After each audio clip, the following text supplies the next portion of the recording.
I am He, I am He, Blessed Spirit, I am He. I am He, I am He, Blessed Spirit, I am He. I am He, I am He, Blessed Spirit, I am He. I am He, I am He.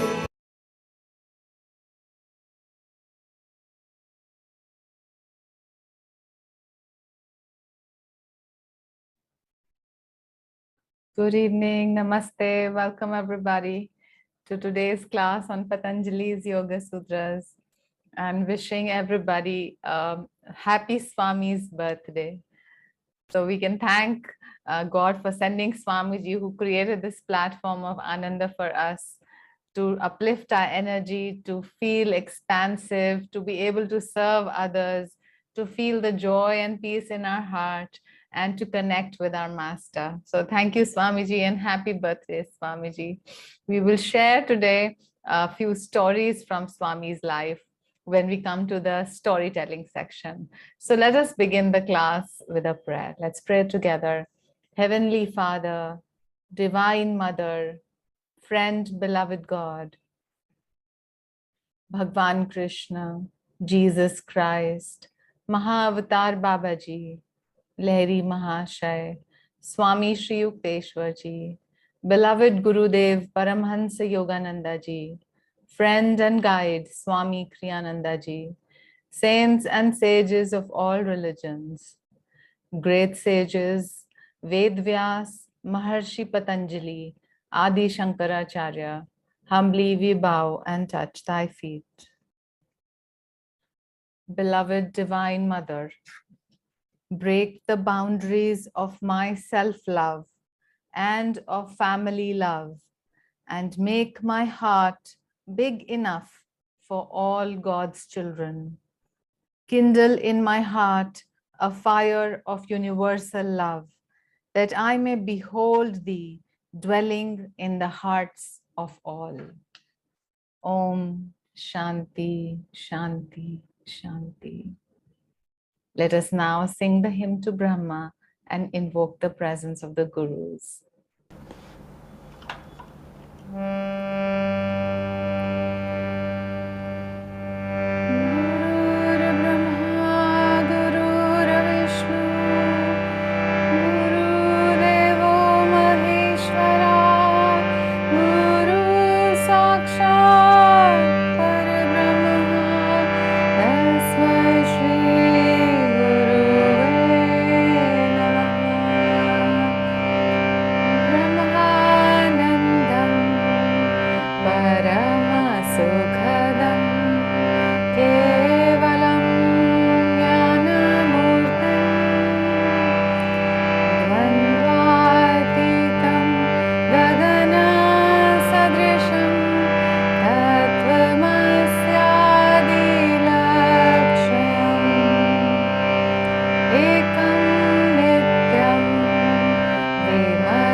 Let's sing the chant, wave of the sea, dissolve in the sea. I am the bubble, make me the sea.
As we remember Swami Kriyananda today, let us think of his qualities, and one of his foremost qualities was kindness. Let us read his thoughts on kindness today. When you can view all human beings as members of your own extended family, your brothers and sisters, mothers and fathers, and children, then you will find wherever you go that love awaits you, welcomes you. It is God who gazes back at you when you behold Him in all. Kindness is the recognition that all are truly our own. Kindness comes from not minding how others feel about us.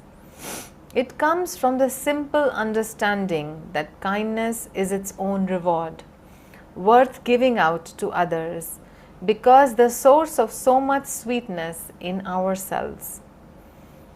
For those of broad sympathies, the very universe is home. Let us do the following affirmation. The whole world is my home,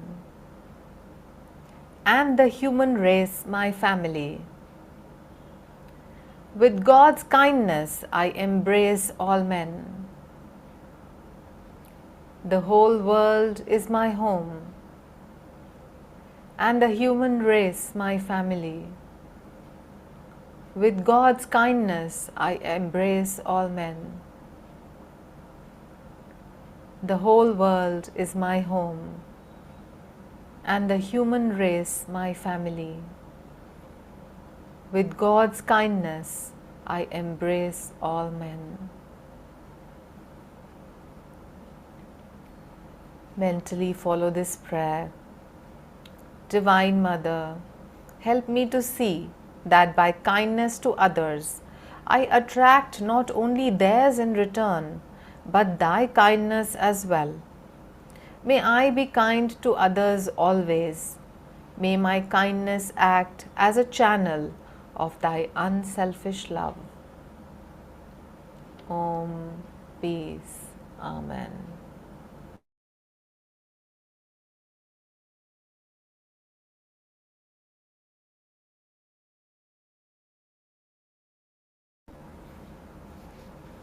We now come to our story time, and I have very interesting stories about Swami's life to share with you, and I'm going to be sharing it from this book, this Swami Kriyananda as we have known him. And this is a book that was compiled by Anaya Swami Asha, and it is a collection of stories, people's personal experiences with Swamiji. They all shared it with Ashaji, and then Ashaji compiled them together to form a book. So this first story is from one of the souls who became a very close devotee with Swamiji. She was actually a cook with him in his later years of life. So this is the time when she was coming on the path.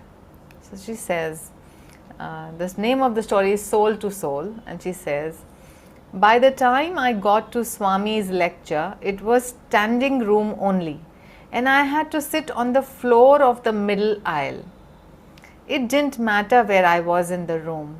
When Swamiji began to speak, I felt as if he were inside my spine, speaking directly to my soul. I don't know how else to explain it. And many of the things he talked about were issues I was facing right at that time, as if his whole lecture was just for me. My lectures are really conversations, Swamiji says. It is the consciousness of the audience that determines what I say. I never prepare in advance. I just pray to Divine Mother. Use me as your instrument. Inspire me to say what you want this audience to hear. When the lecture was over, I stood at the edge of a group gathered around Swamiji. Our eyes met, and I said simply, "Thank you for everything." "I am so glad you came and we could have this time together," he replied. Even with so many people present, Swamiji was still conscious of us as individual souls. This is very interesting, especially when she begins to tell the fact that she's sitting in the middle of the aisle, and it did not matter where she was sitting, because she felt that Swami was speaking in her spine. Well, frankly, I too have had a similar experience. This is in, I think, 2012 in October, November. This was Swamiji's one of the last talks of Swamiji in Delhi. It was, I think, in Fiki Auditorium.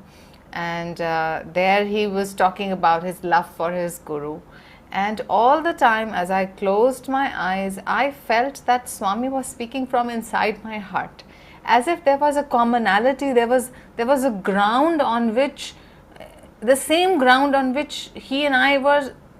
It's difficult to explain, but actually it felt that he was speaking from inside my heart, and I did not need to really focus on the words as so much as the essence of it, and it was just amazing. So Swami's consciousness could be one with consciousness. It was very, very vast. It enclosed everybody who was in that auditorium, and I remember that auditorium was house full, more than 5,000 people.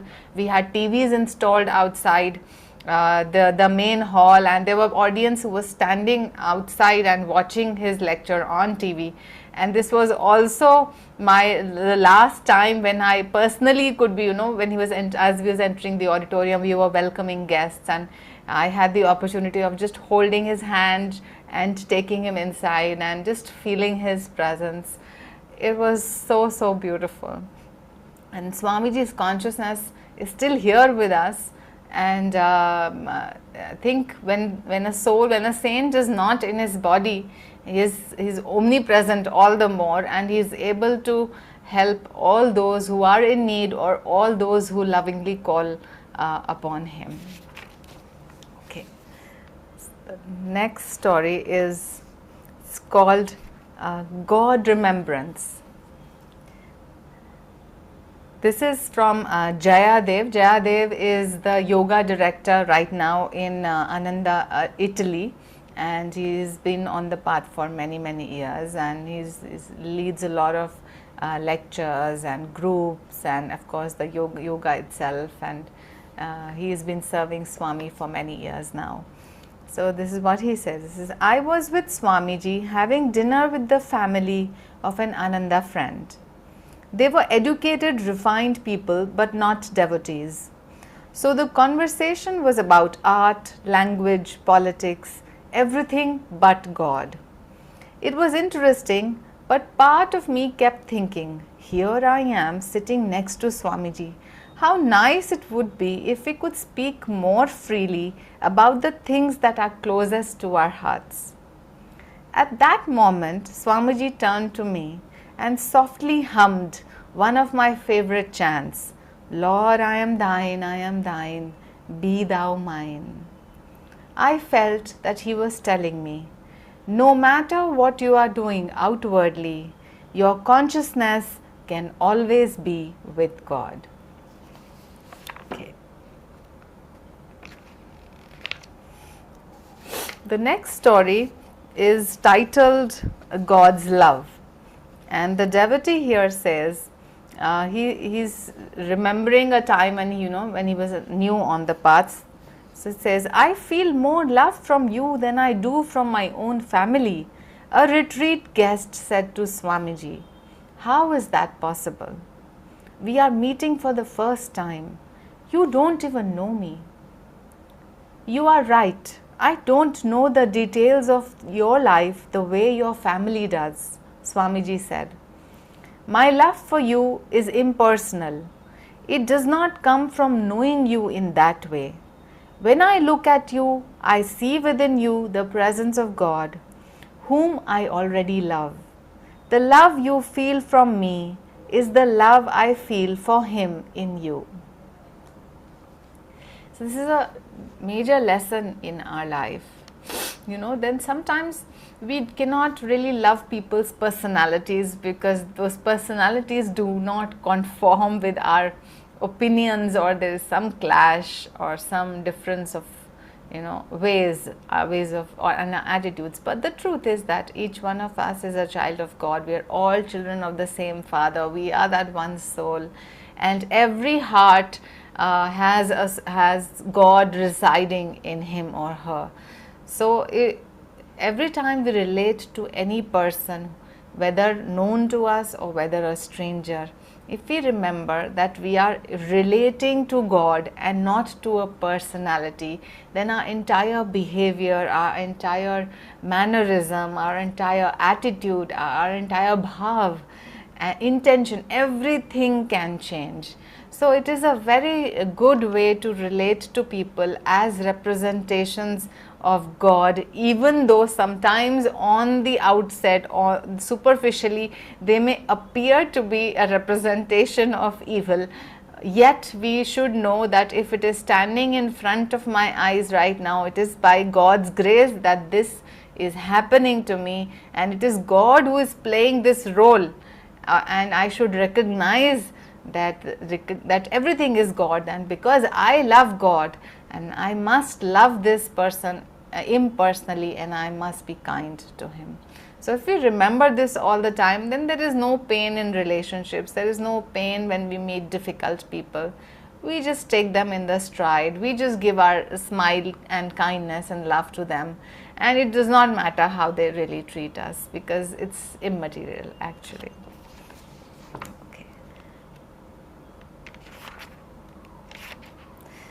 The next story is called God's Will. A strange moral dilemma puzzled me for years, even though the problem was purely hypothetical, in that it could only arise if I were a prisoner in a concentration camp. Perhaps because I was born Jewish just after World War II, it seemed important to resolve this problem. Finally, I found the right moment to ask Swamiji. Swamiji, if I were in a concentration camp and a guard started beating the person next to me, what should I do? Is it right to do nothing? Or should I intervene even if it costs me my life? Swamiji said, what you are really asking is how to know what is God's will in any situation. Maybe you could get the guard to stop, but maybe if you intervene, the guard will retaliate against all the prisoners and many people will be hurt or killed. You can't figure it out logically. What you need is intuition.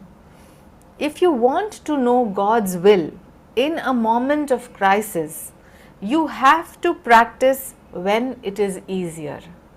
You have to develop in all circumstances of your life the habit of listening for God's will. Then, even in extreme conditions, you will know what exactly to do. So again, a very important lesson for us. It's not for every major decision that we should just kind of try to connect and ask, okay God, now I'm stuck, now you have to tell me what to do. And if you have not practiced listening to your intuitive wisdom, listening to the voice of conscience when it was easier, you will not be able to listen to it when you really need it. So the way out is to day in and day out practice the presence of God. Know that He is everywhere, He is all the time with you, and even every little small thing, sharing, making God your friend of life, your best friend forever, and talking to Him as if everything mattered, everything that has happened to you really matters to Him. He is our best friend for that matter. Even when you're eating, you're deciding as to what you're going to cook for food, or what you're going to wear, or should I go to a particular party or not, should I go for this meeting or not, what should I say in the meeting. All these things, God is waiting and willing, to answer these questions, to guide you through His maze of life that He has created. It is up to us to attune ourselves through the Guru with God and practice His presence and listen to Him. And it's it's good to practice when things are smooth, otherwise when your heart is calm. Once your heart becomes agitated, then it's difficult to listen to the voice of the conscience.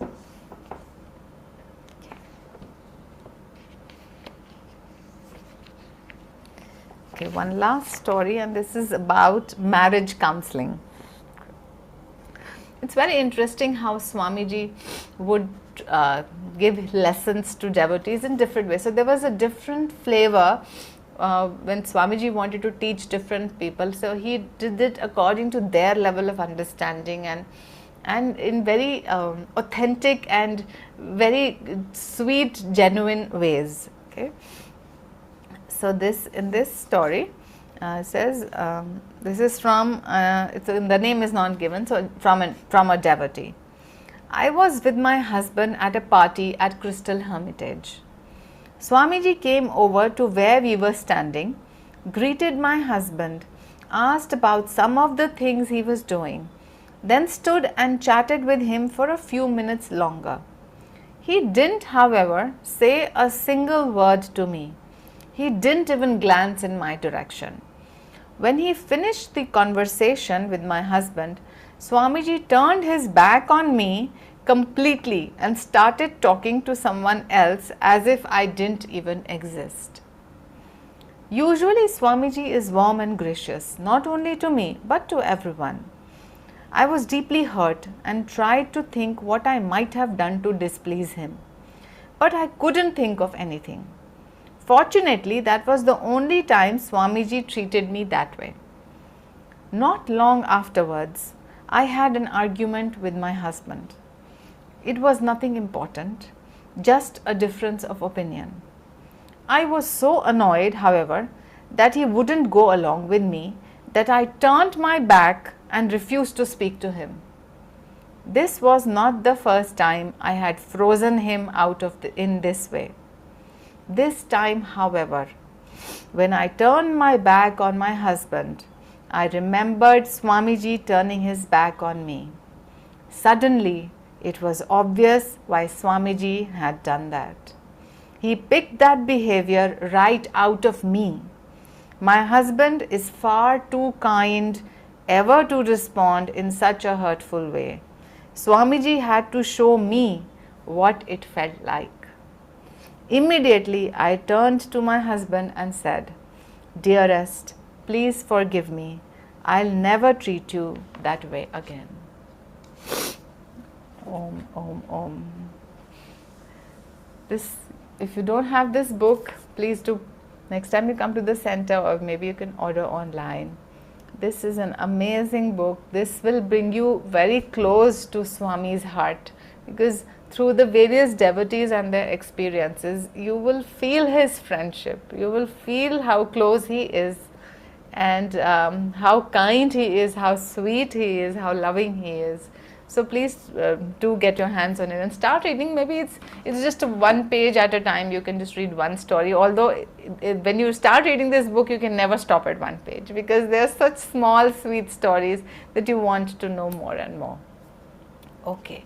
So now we come to our study of Yoga Sutras, and by the grace of God and the Gurus, and by the grace of Maharishi Patanjali, we have been able to complete 3 padas or chapters of this great epic book, which is considered to be the foundation stone of many paths of yoga. Especially the path of yoga, as we say, and of course it is the follow-up of the path of Sankhya, and it leads the way to Vedanta. But it is only by the grace of the great ones that we were able to read it, to listen to it, to try and understand it, to discuss about it. So we thank all the great ones from the bottom of our hearts, and we move to the 4th and final chapter of this book, which is called Kaivalyapad, the 4th book. In the last chapter, Patanjali talked about all the siddhis, all the powers that are possible, like gaining your control over nature, gaining control over sense organs, being able to levitate, controlling your pranas, becoming invisible, or becoming the source of light, means the light coming out of your body as a blaze, and to be able to read the thoughts of others, to be able to see things at a remote distance, and so on. So many more of these. So he gave all these powers with a warning that these may be obstacles to true self-realization. So you may just encounter them, accept them, acknowledge them, but move beyond into complete freedom. So he continues on that similar note. This fourth chapter begins, and then it will just turn to final freedom at the end. So the first sutra of this chapter says, Janm, Aushadhi, Mantra, Tapah, Samadhiha, Siddhiha. Meaning, in all these you can actually understand, because the Sanskrit words which we are familiar with, like Janma is birth, Aushadhi is medicine or chemical, Mantra is an incantation, Tapaha is tapasya or mortification, Samadhi is single pointed concentration and what is led by it, and Siddhya is the siddhis. So here he says the siddhis or powers are attained either by birth, we will see this how it happens, by birth, through chemical means, through the power of words or mantras, through mortification, or through single pointed concentration. And we will talk about this one by one. So when we talk of these siddhis having been obtained by birth, so it is said that sometimes a man is born with these siddhis. Why? Because he has used the yogic techniques in previous births. So in all his preceding births, he has collected those powers, and when in this life he is born, so he is born a siddha. So in fact, Swami Vivekananda says, so sometimes people who have worked, on the yogic powers, sometimes they are simply born to enjoy the fruits of these powers. And the example of a born siddha is Kapila. Kapila is the great sage who is the father of the philosophy of Sankhya. Okay, so the second thing it says by chemical means, Aushadhi ke through. So the yogis claim that the powers can be gained by some chemical means. So I am not talking about the present day drugs that do induce trance-like states, something like LSD and so on, that people have used. So here I will just take a little tangent to share with you when we're talking of chemicals and drugs and trance-like states. So we have a devotee in Los Angeles. In fact, just give me a moment. The light has gone out here, but since you can hear my sound, that's fine. Okay, so this is a story of, she's a Naya Swami now, I think Naya Swami Dharma Devi. And it is said that when she was very young, she tried using LSD. And of course, people have trance-like, experiences with. Am I audible to everybody? Yes, ma'am. Okay. So we resume our story. So suddenly the lights went out and they are back again.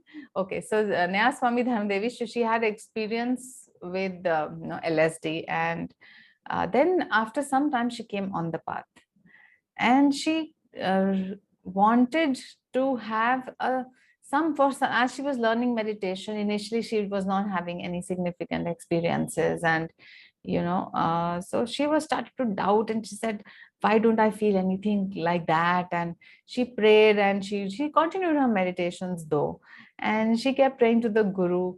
And one day, in and after her meditation, she had such an expansion of her heart. She had a thrilling energy in her heart. She felt divine love in her heart, which was much greater than the experience that she had with LSD.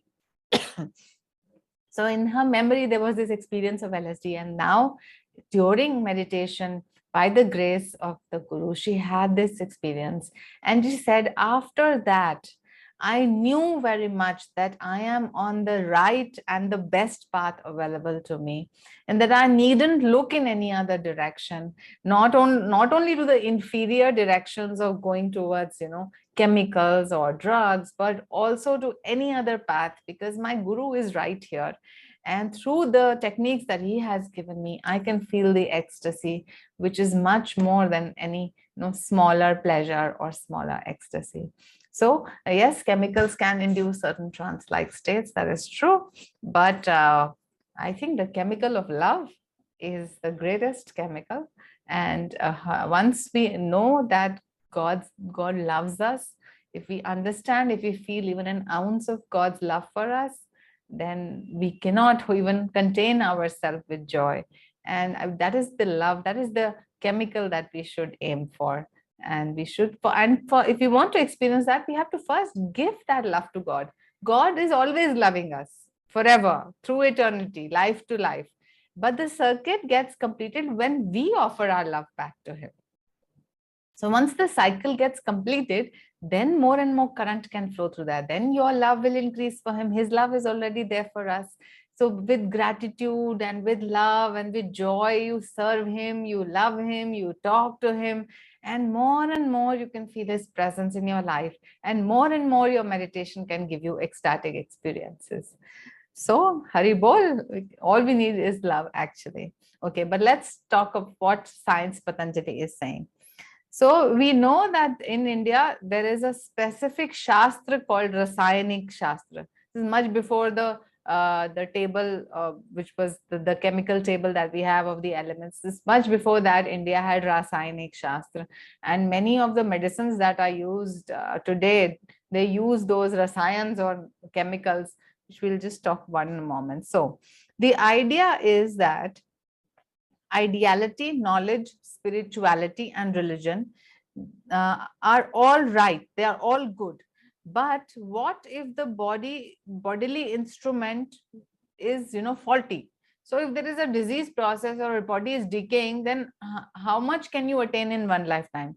If the body breaks now and then, it would take so much more time to attain the goal of self-realization. For instance, a man wants to practice yoga or wants to become spiritual. Before he has advanced very far, he dies. Then he takes another body and begins again, then dies, and so on. And in this way, much time will be lost in dying and being born again. But if the body could be made strong and perfect so that he would get rid of birth and death, we should have so much more time to become spiritual.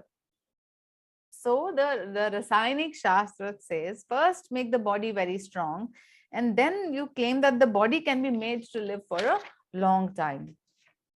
It is thought that we can live continuously and in fact create other bodies at will, and therefore we can, and instead of creating more bodies at will, we can also keep this body very rejuvenated and young, so that we can keep our practices on. Now think of Satyuga. Whenever you read in any Puranic story that so and so sage meditated for 5,000 years, so and so sage meditated for 3,000 years, and you wonder, oh my God, how is it even possible to meditate for so long? So there are two things regarding this. So one is when we are talking of Satya Yoga and Treta Yoga, when actually the lifespan is longer. In Kali Yuga, if you think of 1,000 years, the depths of Kali Yuga, the life expectancy was only 27 years. Just to go to Google or Wikipedia and find out. Life expectancy was only 27 years, let's say 30 years. Why? So many battles were happening, so many epidemics used to happen, plagues happening, pneumonia happening, the whole villages, whole towns, whole countries would be wiped out. So that was the only life expectancy. Now that we are in Dwapar Yuga and continuously life expectancy is increasing, the natural life expectancy in India, it is 70, 75, around 75. And more in Western countries is around 90. So Dwapar Yuga, again, let's say 100 years is the life expectancy. But in Treta Yuga is much longer. Satya Yuga is much longer. Plus also if the person is an adept in yoga, he has the power over the chemicals. He knows through Ayurveda what to use, how to prolong life. He can live for thousands of years and continue his meditation and bring so many good things to the world, like We know how the Mother Ganga was brought down into Bhagirath, how the king Bhagirath, he just meditated for more than 3,000 years, and then Mother Ganga came on earth. So similarly, these things are possible. It is possible, at least theoretically, we can understand it may be possible to prolong one human body. Okay.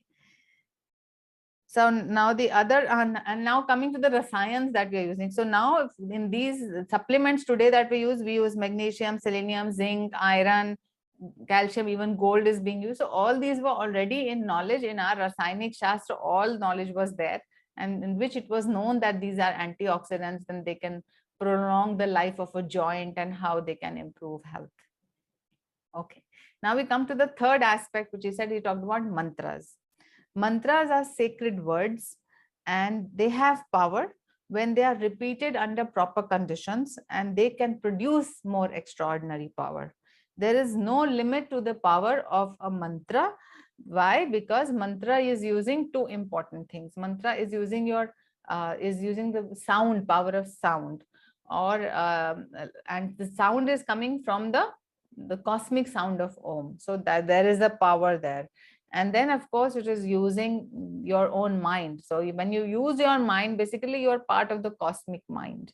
So you're using cosmic intelligence and you're using the cosmic sound of Om through syllables. And if you are pure in your heart and if you are single pointed in your concentration, then these mantras can be of very, very a good amount of benefit, like the Gayatri mantra or the Mahamrityunjay mantra, or simply the mantras like Om Namah Shivaya, Om Namo Bhagavate Vasudevaya, Om Namo Narayan. So things like this, these are very, very powerful. And also remember, every word is power. So sometimes we say things which we don't think are mantras, but they are kind of mantras in our life. For example, we may say that, oh, I don't have that much confidence in me, and I keep thinking that and I keep saying that to others. So it becomes a mantra in my life and it becomes the truth of my life. So please use the words that come out of your mouth and what you are thinking also. Your mantra can be only mental also. So watch your thoughts. What are you saying? Because whatever you are saying, you are affirming for yourself. Oh, my body is so weak. So you have already affirmed that your body is weak. Why? Master has said that even if you are on your deathbed and even if your body is ailing, you should not say that my body is ailing. You should say, I am of perfect health.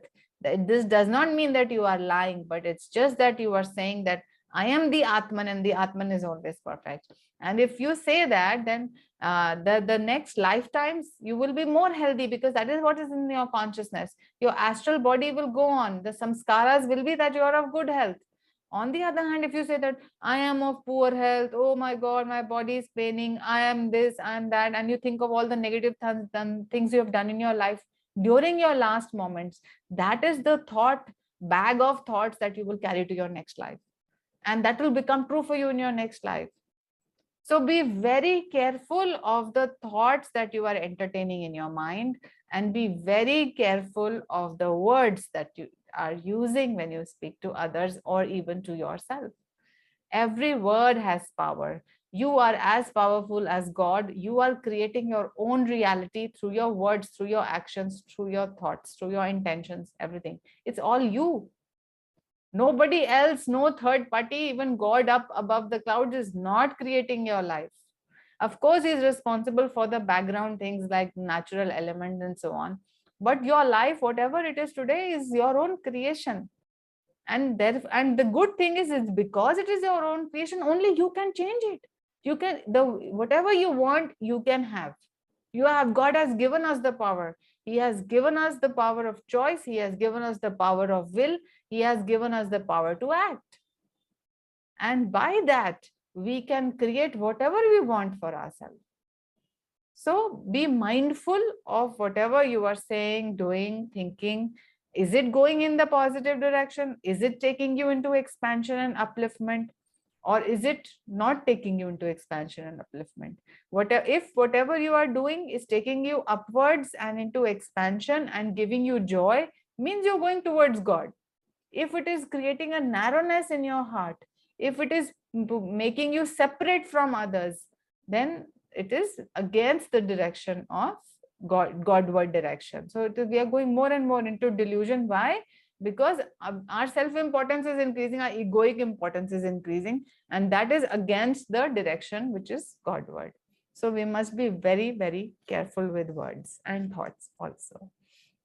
The fourth point which was used in this sutra is tapaha. It means tapasya or mortification. Mortification and asceticism have been practiced in every religion.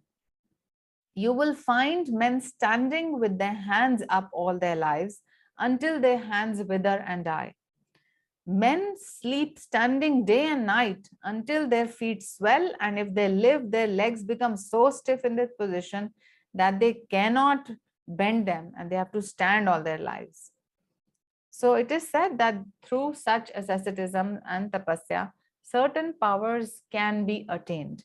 Now we have read in the autobiography that how a person who had both his hands up in the air and he would materialize anything anybody wanted through the air, and so he did develop some siddhis.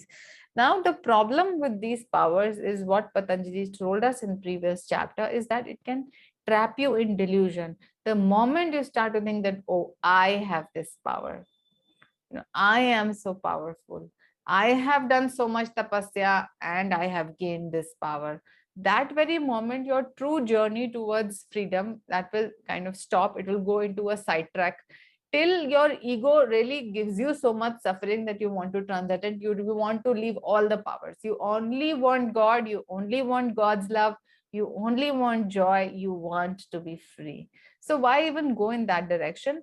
Moderation is what the scriptures have told us. Yes, tapasya little bit is required in our daily life. For example, if you are a student, then an exam is approaching, we know that we have to do the tapasya of not going to parties, of leaving, of renunciation of other lesser things, and we have to focus on what we have, what we want. So this is also tapasya. You renounce all unnecessary things which you indulge you. The tapasya is also trying to focus your mind. When you prevent the scattering of your mind, that is also tapasya. You are conscious, you are alert that your mind is getting scattered. You bring it together by your meditation. Another tapasya in daily life is to be kind to others even when others are unkind.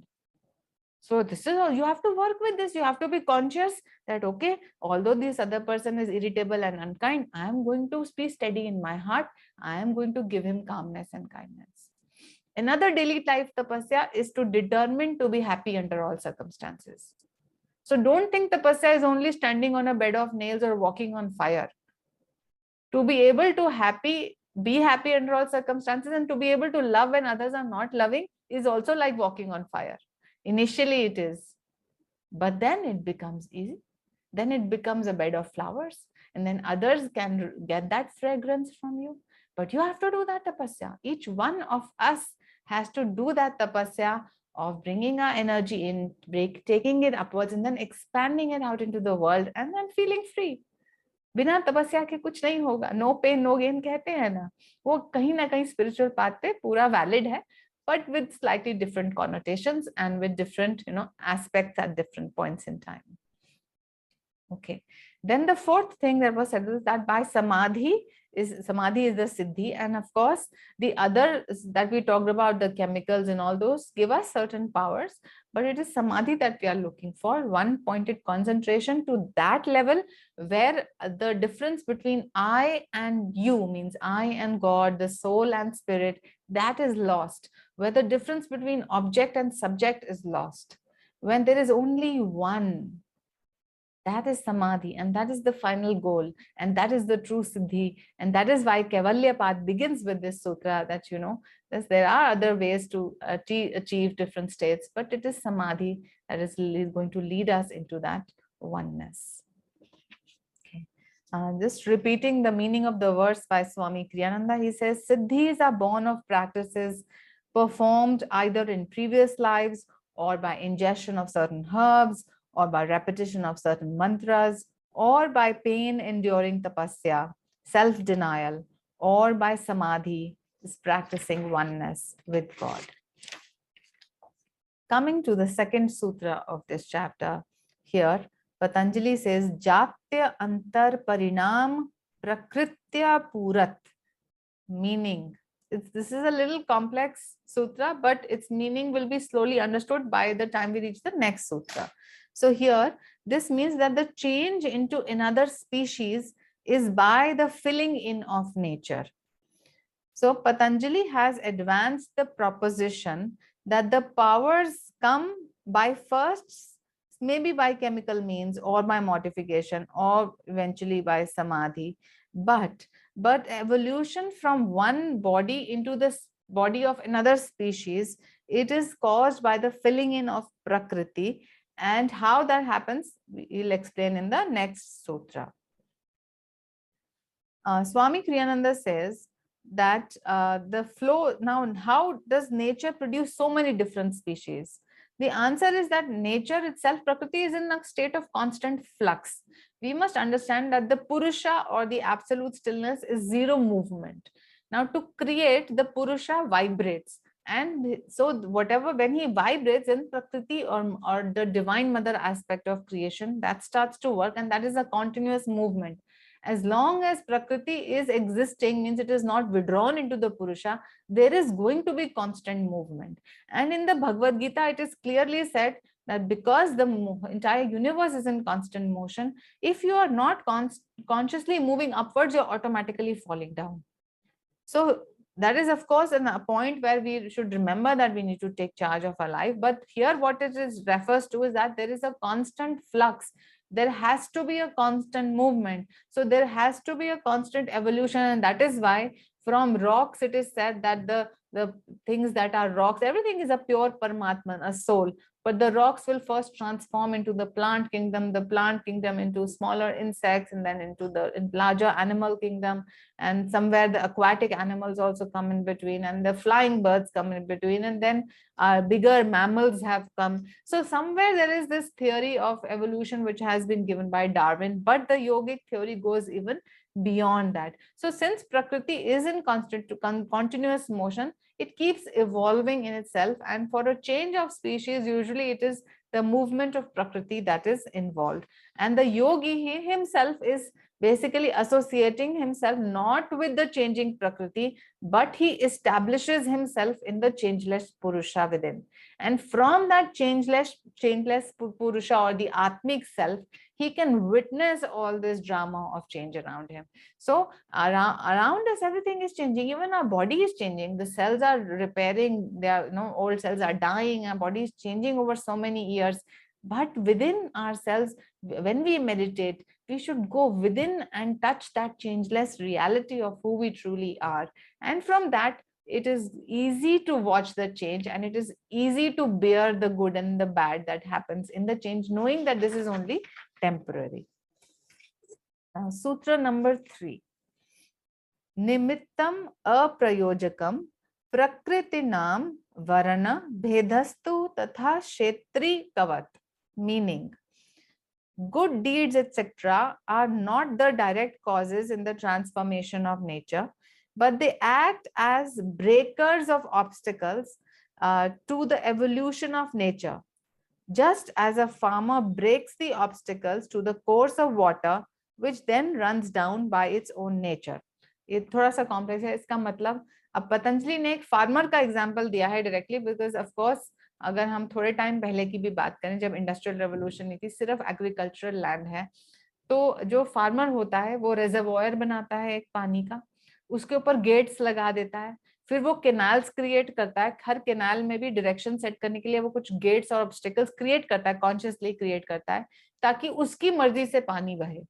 तो और जब वो चाहता है कि पानी बहे, तो वो पानी को पकड़ पकड़ के नहीं लाता है. All he has to do is remove those obstacles. जो उसने बैरियर्स बनाए हैं, जो चैनल्स क्रिएट करे थे और उसके ऊपर बैरियर लगाया था, बस उसको बैरियर हटाना है. ये वाटर का अपने ही नेचर है उसका, कि वो फ्लो करेगा ग्रेविटी के साथ, और वो जैसे ही बैरियर हटता है वो पूरे खेत में उसके फैल जाता है पानी, according to whatever design he has, wherever he wants to direct it. So the thing is that it is the property of water to flow towards gravity. Similarly, nature के अपने कुछ rules हैं, हम spirit के अपने कुछ rules हैं. ये हम हैं जो अपने अंदर ये obstacles और barriers बना लेते हैं. But by yoga practice, all we need to do is remove those barriers. जब हम योगिक टेक्निक्स करते हैं, गुरु की ग्रेस हमारे साथ होती है, तो वो बैरियर्स हट जाते हैं। बाकी ये हमारा आत्मिक सेल्फ का नेचर है, we have already all the powers inside us, हमें उनको अनलीश करना होता है। all we have to do with those things is that unleash them and the powers will manifest. The light in our heart, the love in our heart, the joy in of our being, it just manifests when you remove the false obstacles that are covering it, the false layers of our desires, of our attachments, of our likes, of our dislikes. So many things, we have so many colors over us, so many layers of thinking, so many layers of emotion, of past, present, future, so many thoughts, unlimited thoughts. Once we remove that, how to remove that? By the practice of yoga, by the grace of the Guru. Once it removes, automatically your hidden powers get unleashed, and Prakriti will move, keep moving continuously. And that once the Kundalini, now we should remember that Prakriti represents Divine Mother, and in us, Divine Mother not only represents the functionality of our body, but it represents the trapped Kundalini, which is trapped within us. And once you remove the obstacles in the chakras, means the energy blocks that are present in the chakras, Kundalini will rise, it will unleash. And as the Kundalini rises and passes through each chakra, certain powers will be manifested in you. So Kundalini to hai already, पर उसमें obstacles है, वो obstacles को हटाएंगे, then Mother Nature just does her job. And species से क्या change है? इसका मतलब हाँ, जब एक जो सिनर है उसमें अगर एक गुरुजी कहते थे क्रिमिनल्स को लेके मेरे पास छोड़ दो 2-3 साल, और जैसा मैं कहूंगा वैसे वो कर देंगे, तो वो 3 साल में मैं उनको सेंट्स बना सकता हूँ। तो ये कैसे हुआ? क्योंकि उनकी रॉन्ग थिंकिंग थी, ऑब्स्टिकल्स थी, उनकी प्योर एनर्जी नहीं निकल पा रही थी। लेकिन अगर गुरु के साथ बैठे हैं वो, तो वो उनकी एनर्जी सही दिशा में फ्लो करेगी, तो वो सेंट्स बन जाएंगे। तो कैसे ये काइंड ऑफ स्पीशीज चेंज हुआ ना, हम एनिमल इंस्टिंक्ट से हम ह्यूमन इंस्टिंक्ट पे आते हैं। तो जब हम अपनी ह्यूमननेस को एक्सप्रेस करते हैं, और जब हम योगिक प्रैक्टिसेस करते हैं, तो हम ह्यूमन से गॉड लाइक बन जाते हैं, या देवी देवता में उस एंजल्स बन जाते हैं। तो again this is a change of species. This automatically mother nature does once the obstacles that are present are removed. The potential is always there inside it. Okay.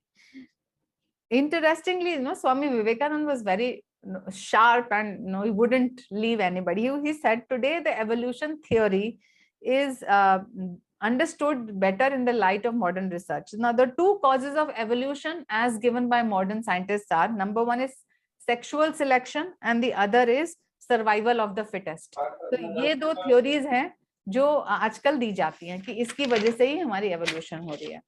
Now suppose human knowledge becomes advanced enough as to eliminate competition both from the function of acquiring physical sustenance and acquiring a mate. तो suppose हमारी knowledge इतनी बढ़ जाए कि ना हमें mate acquire करने की जरूरत है और ना ही हमें physical sustenance के लिए fight करने की जरूरत है, तो क्या evolution रुक जाएगी? नहीं रुकेगी. The yogic science says it is the nature of Prakriti to move and it will still continue to do its job. Okay. It's just that the perfection has been barred and the infinite tide behind it is struggling to express itself.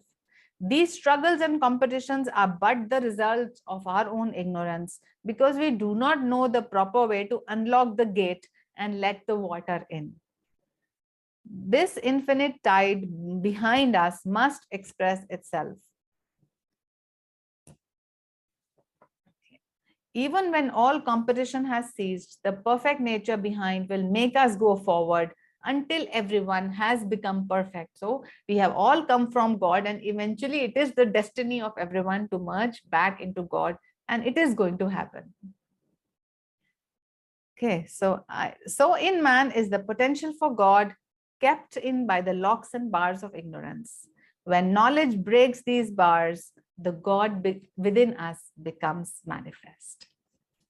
So with that thought, dear friends, let us share this amazing knowledge, the blessings that we have received, the joy of listening to Swami's stories, to tuning into his consciousness,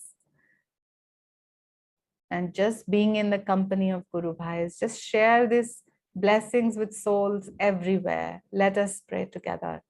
Divine Mother, Thou art omnipresent. Thou art in all thy children. manifest thy healing presence in all bodies, all minds, and all souls.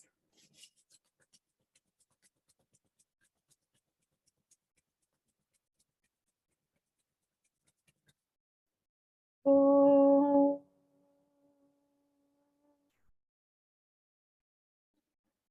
Om.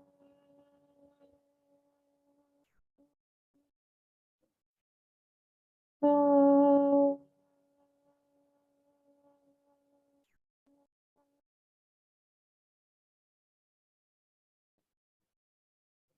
Divine Mother, may thy love shine forever on the sanctuary of our devotion, and may we be able to awaken thy love in all hearts.